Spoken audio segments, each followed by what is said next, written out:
রায়বাড়ী যুদ্ধ হওয়ার পরে যখন পদুয়া ক্যাম্প থেকে আমাদের উইথড্র করতে বলে, এই বর্তমান যে আমাদের স্বাধীন কমিশন গঠন করছে যে প্রধান ফজলু সাহেব, উনিও তখন আমাদের মহাপরিচালক ছিলেন। ওনাকে নির্দেশ দেয় যে 24 ঘন্টার ভিতরে আমাদের দেশ ব্যাক করতে হবে। আক্রমণ করা সহজ, কিন্তু পশ্চাৎ অপসারণ করা খুব কঠিন। পশ্চাৎ অপসারণ করা খুবই কঠিন, কারণ আক্রমণ করা যায়। পশ্চাৎ অপসারণ করলে কোনো পার্টি পজিশনে থাকে, আবার কোনো পার্টি ব্যাক করতে হয়। এরকম কমপক্ষে 18 ঘন্টা সময় লাগে আমাদের পশ্চাৎ অপসারণ করতে, মাত্র 500 গজ দূরত্ব। বাংলাদেশের অপার পারে হচ্ছে আমাদের প্রতাপপুর ক্যাম্প, আর প্রতাপপুরের ক্যাম্পের নদীর ওপারে হচ্ছে পদুয়া ক্যাম্প। আমি সেখানে চাকরি করছি। আমার বুক পর্যন্ত পানিতে নামাইয়ে হাবিলদার আফসার সহ আমাকে নদী দিয়ে হাঁটাই পার করতেছে বিএসএফ, যে না দেশ ব্যাক। পরে এরপরেই ওখানে আক্রমণ শুরু হয়। এর প্রতিশোধ হিসাবে মহাপরিচালক আমাদেরকে যে আক্রমণ করছি, ওনাকে 24 ঘন্টার নোটিশে ডিজি মহাপরিচালক এখান থেকে বদলি করে নিয়ে যায় সেনাবাহিনীতে। 24 ঘন্টার নোটিশে ওনাকে এখান থেকে দেশ ব্যাক করে, যে তুমি সেনাবাহিনীতে প্রত্যাবর্তন করো। একজন মহাপরিচালক 24 ঘন্টার নোটিশে বদলি হতে পারে না, এটা তার জন্য একটা পানিশমেন্ট। তারপরে তাকে ওখান থেকে বাধ্যতামূলক অবসর দেয়। আমার জানা মতে, সঠিক কিনা জানি না, তবে শুনেছি যেটা এইভাবে এটার পানিশমেন্ট দেয় তার সেই সময় অফিসারদেরকে। আমি ওখানে অংশগ্রহণ করি। আমি পাদুয়ায় ছিলাম, পাদুয়া ব্যাটালিয়নে আমি ছিলাম। এর বুঝবেন না, আন্তর্জাতিক সীমারেখা আমি বলেছি যে প্রবাহমান স্রোত কোনোদিন আন্তর্জাতিক সীমারেখা হয় না, কারণ নদীর ধর্ম হচ্ছে এক কুল ভাঙে এক কুল গড়ে। তো যদি আন্তর্জাতিক সীমারেখাই হয়, তাহলে আমার পার ভেঙে যাবে, ভারত গড়বে, আর ওটা ভারত নিয়ে নেবে, তাই কি হয়? তারপরেও হিন্দুস্তান পাকিস্তান ভাগ হওয়ার সময় নদীর অপার পারে পাহাড়ের পাদদেশ দিয়ে বাংলাদেশ এবং পাকিস্তান পিলার করা আছে। সেই পিলার তারা মানে না। ইন্দিরা এবং মুজিব চুক্তি হচ্ছে আসল চুক্তি তারা বলে। হিন্দুস্তান পাকিস্তান যখন ভাগ হয়েছিল তখনকার যে পিলারগুলো করা, এটা পাদুয়া ওরা মানে না, ভারত মানে না।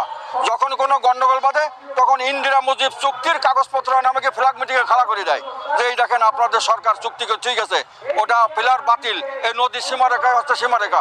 তার কি বাংলাদেশের জনগণ মেনে নেবে? আমরা চাকরি করি সীমান্ত রক্ষা হিসাবে।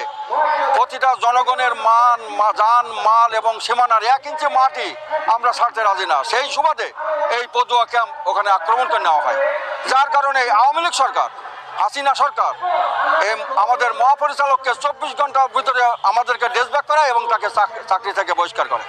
বহিষ্কার না, মানে বাধ্যতামূলক অবসর করে। আমি চাকরি করছি বড়াইবাড়িতে, আমি চাকরি করছি 2-3 বার ওখানে চাকরি করছি। ওখানে আমাদের ভৌগোলিক ম্যাপটা তো মানে ক্যাম্পের গায়ে এরকম যে এরকম গেছে। এখন ওরা এই পদুয়া ক্যাম্পে তো ওরা মাইর খেয়েছে, তার প্রতিশোধমূলক অনেক, যখন আমাদের প্রত্যেক সীমান্ত এলাকায় রেড অ্যালার্ট জারি করা হয় যে পদুয়ার পরিপ্রেক্ষিতে বাংলাদেশের যে কোনো সীমানায় হয়তোবা ওরা আক্রমণ করতে পারে, যার জন্য আমাদের বিডিআররা এই প্রস্তুতিমূলক ব্যবস্থা নেয়। এবং যুদ্ধের কতগুলো কলাকৌশল আছে, যে শত্রুপক্ষ যদি অত্যন্ত বেশি হয় তার সেক্ষেত্রে আমাদের পিন ডাউন থাকতে হয়, যে মনে হয় এখানে কেউ নেই, আমি যেখানে অবস্থান করি আসি, যেন শত্রুপক্ষ বুঝতে পারে যে আমরা এখানে কেউ নেই।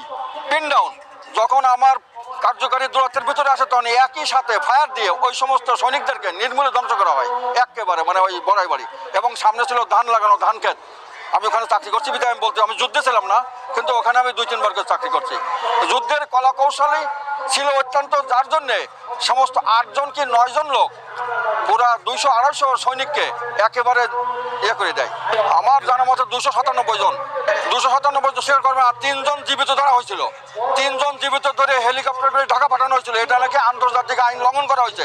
ভারত ওই সময় একটা বিবৃতি দিল যে কোনো যুদ্ধবন্দীকে ধরে মিডিয়ার মাধ্যমে আন্তর্জাতিক পর্যায়ে ফেলাও করা নিষেধ। ভারত এই ব্যাপারে খুব ক্ষুণ্ণ হয়েছিল। হেলিকপ্টারে করে তাদেরকে ভারত থেকে আবার আনা হয়েছিল, নেওয়া হয়েছিল, আমি জানি সে সময়। বাংলাদেশের ওখানে ওই ক্যাম্প কমান্ডার ছিল হাবিলদার নজরুল ইসলাম। হাবিলদার নজরুল ওখানে ক্যাম্প কমান্ডার ছিল, আর কতিপয় 7-8 জন লোক ছিল। সম্ভবত 2 জন লোক শেষ পর্যায়ে যে উকি মেরে দেখতেছিল, বাংকার থেকে উকি মেরে দেখতেছিল, সেই সময় সে গুলি লাগে। 2 জন বিডিআর মারা গেছিল। বিএসএফ 297 জন। আমি নওগাঁয় ছিলাম তখন, আমার চাকরি 35.5 বছর। আমি জেসিও ছিলাম, নাইব সুবেদার ছিলাম। অবসর না, আমি 2 বছর জেল খেটে বাড়ি গেছি। আমি ক্ষতিগ্রস্তের ভিতরে একজন। তখন আমাদের ওয়্যারলেস সেটের মাধ্যমে যখন খবর এটুকু, অবসর না, আমি 2 বছর জেল খেটে বাড়ি গেছি। আমি ক্ষতিগ্রস্তের ভিতরে একজন।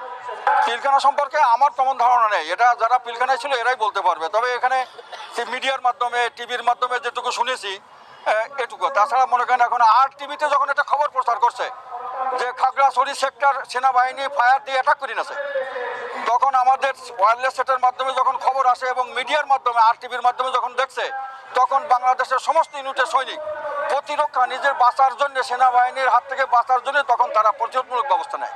এই হচ্ছে আমাদের এই বর্তমানে এখানকার যারা সৈনিক লেভেলের আমরা আসছি, আমাদের অপরাধ এইটুকু। আর এছাড়া